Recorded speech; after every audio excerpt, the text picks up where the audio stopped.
In this video, we want to talk about the implications of small businesses, the implications in the economy. First of all, we have to realize that small businesses play a vital role in the economy. They contribute to job creation, for example. They are major employers. They're also sources of innovation, sources of change and new ideas. They also contribute to the competitive life of the economy, to take on monopolies and drive down prices and innovate the markets, and they are constantly creating new situations, competitive situations, which is to the advantage of the consumer. They can lead to the development of new industries. A small company may go on to become a new industry. A wider consumer choice because more products are available.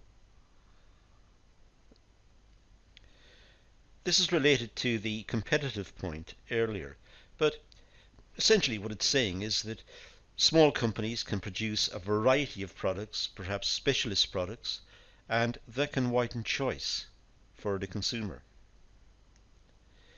It can also lead to stability in the economy because when there's a wide range of small businesses, they may employ a lot of people collectively, but if one of them hits hard times and perhaps has to wind up, then relatively few jobs will be lost.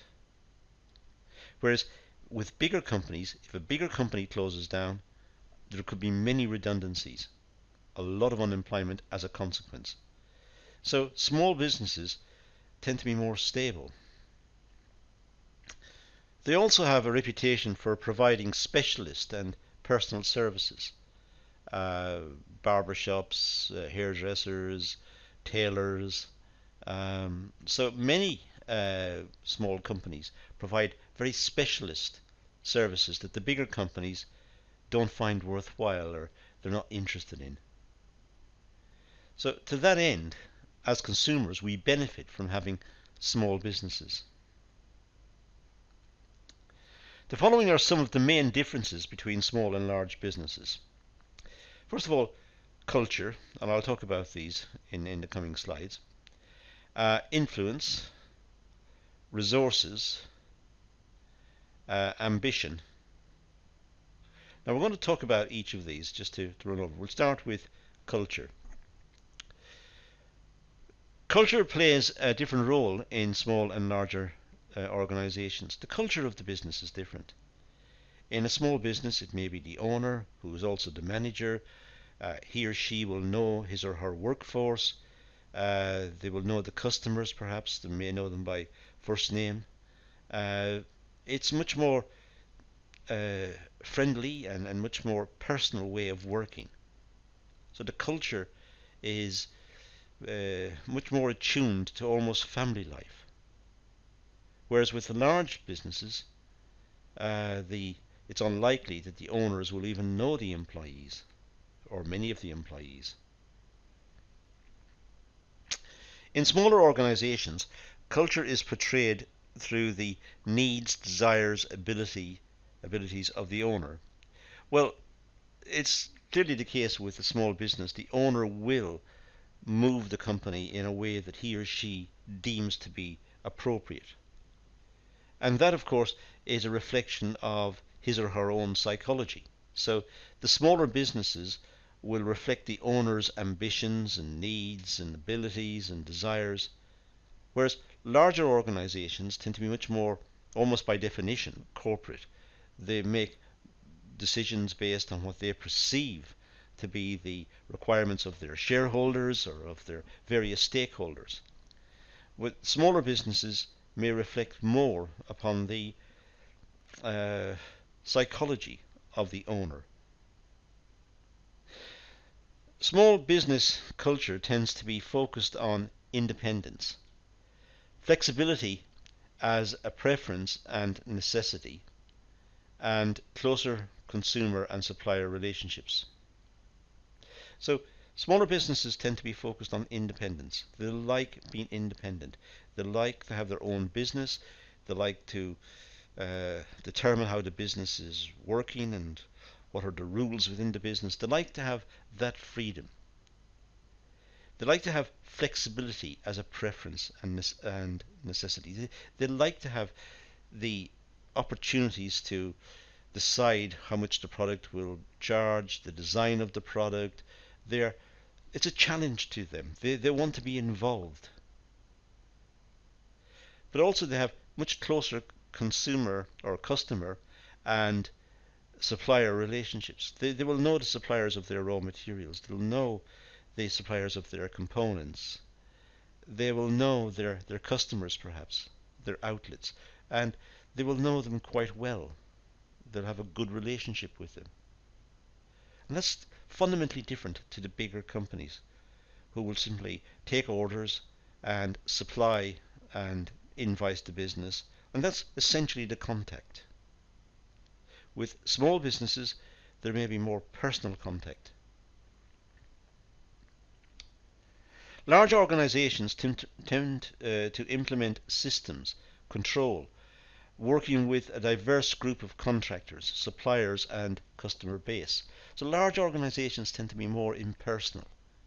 They tend to have control systems and budgetary control, and they work to particular strategies.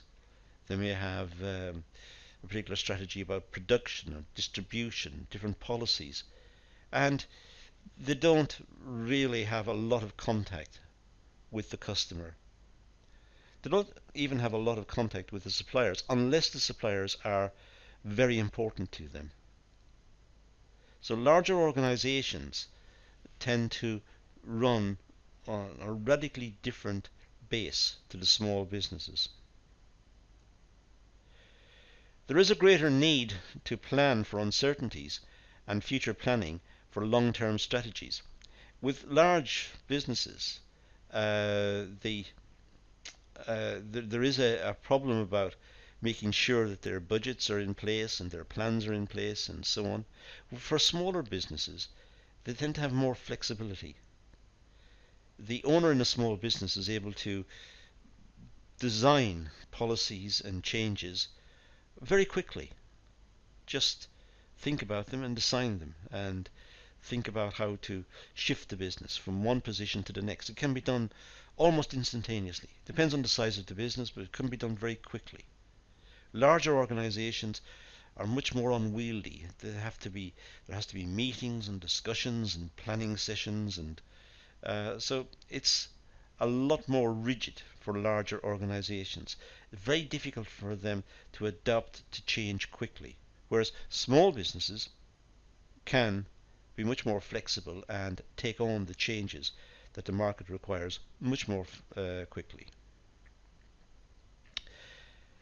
Culture within the organization varies depending on different departments, managers, their working styles and ethics. And in large organizations, that's the case. With large organizations, there are different departments, there are different departmental managers, and they will have their own personalities and requirements and thinking, and these will all be different. So large organizations can be seen as requiring compromise all the time. The various departments have to speak to each other, clearly, they're in the same organization, but they're almost, in some of the bigger companies, are almost autonomous departments. The production department makes something, the marketing department sell it, but the degree of contact may be through more formal structures, regular meetings, perhaps monthly meetings or weekly meetings. It's much more formalized. With smaller businesses, that situation doesn't arise. Smaller businesses can, as I said earlier, adapt very quickly to change, and the smaller businesses can work out its strategy very quickly. It can bend what it's doing very quickly to accommodate changes in the market.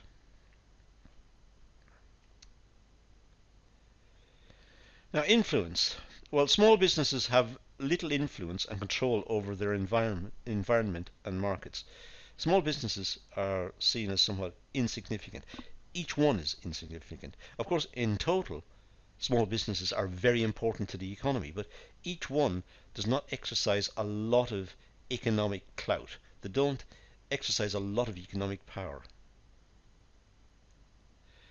Their size enables them to quickly respond to market changes, unlike larger organizations. I've just been saying that on the previous few slides.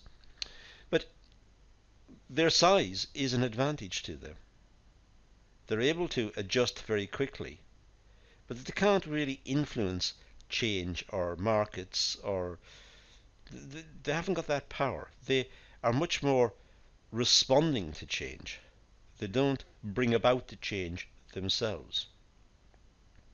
However, larger organizations have more influence and power over changes in the environment and market. Larger organizations can petition governments to bring about changes, or larger organizations can engage in very powerful marketing and advertising campaigns which will influence customers' opinions and preferences. So large organizations wield more power in the society. But the smaller organization is the more flexible one, which can adjust to whatever situation it finds itself in much more quickly. Factors such as distribution channels cannot be influenced by small businesses. Distribution channels are a given for most small businesses. If it's producing something quite bulky, it has to rely on buying in, perhaps, the distribution of its product. It's not economic, perhaps, to have its own fleet of trucks. It doesn't produce that much.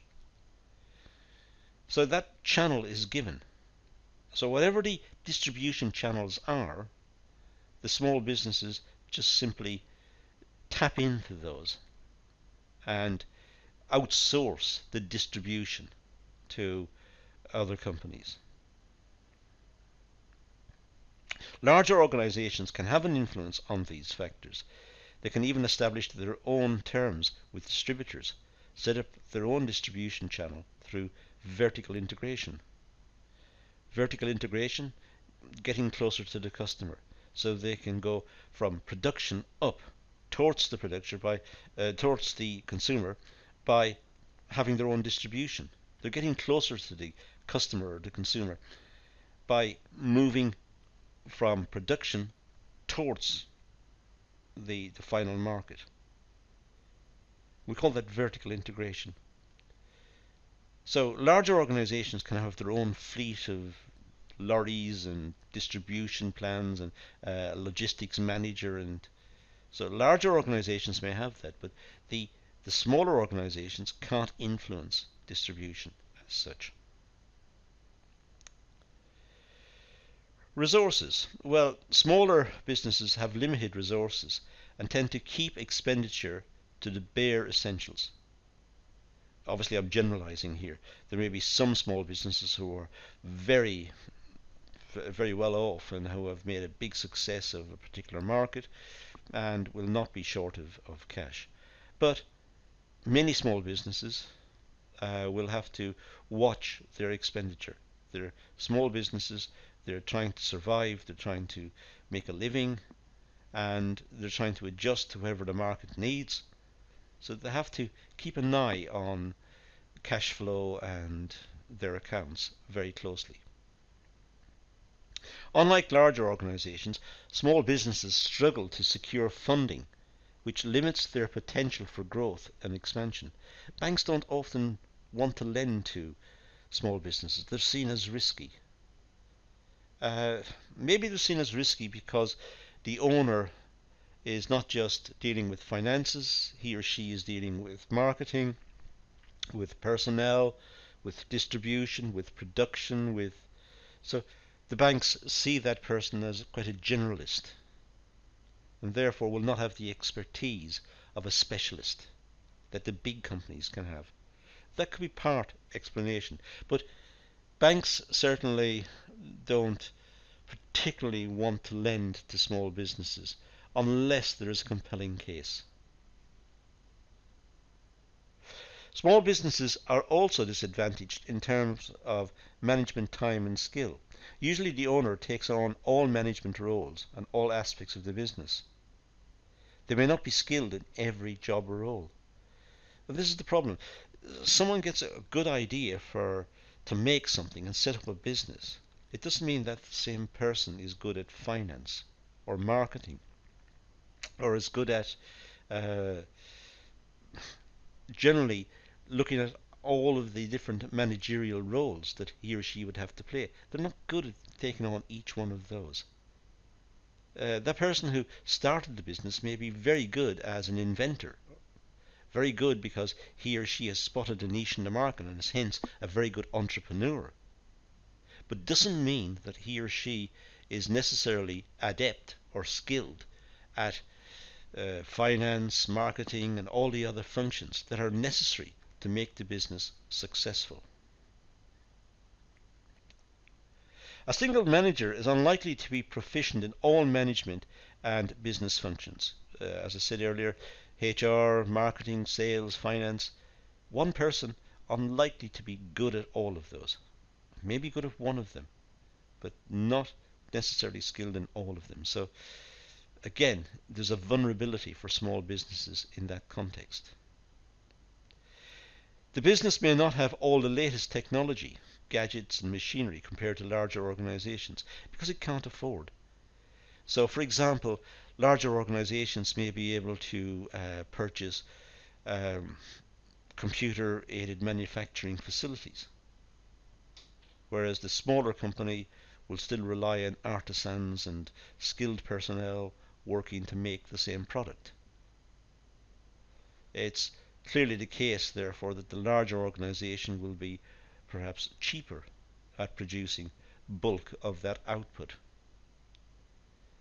So the smaller business, because of lack of finance, may not be able to keep up with latest technology. Smaller organizations recruitment employees within the community or locally. And this sometimes result in skills shortages.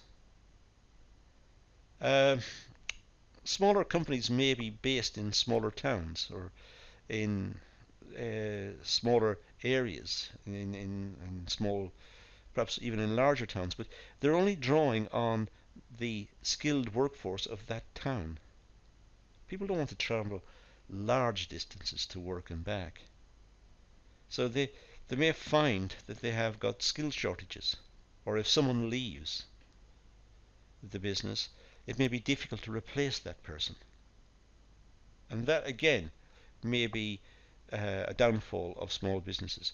Small businesses in large urban environments may not have the same problem.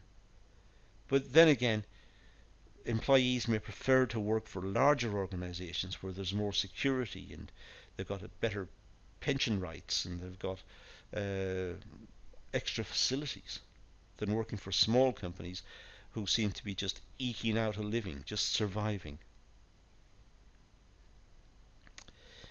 Ambition. Well, the outcome of a business is dependent on the ambitions and goals of the manager or the owner. So it's the manager owner who has the ambition and the vision for the business.